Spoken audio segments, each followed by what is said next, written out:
Alright, assalamualaikum mga kaibigan. Muli po, ito po si Rolly the Voice sa Kilobon at nandito tayo sa Trinoma at ito po, naghihintay po tayo ng pagbubukas ng sinihan at tatanggapin na po tayo.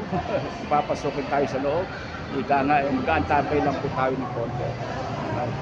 Ipapakita ko lang po sa inyo na meron po tayo dito na parang donation box.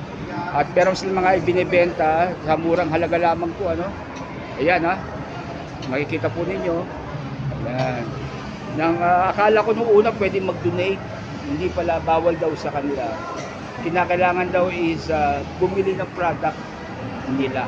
Ayan, okay. So sa murang halaga lamang. Yan po ay pamamaraan po ika nga ng charity. Yan po. Pamamaraan po sa charity. At wala pong masama doon.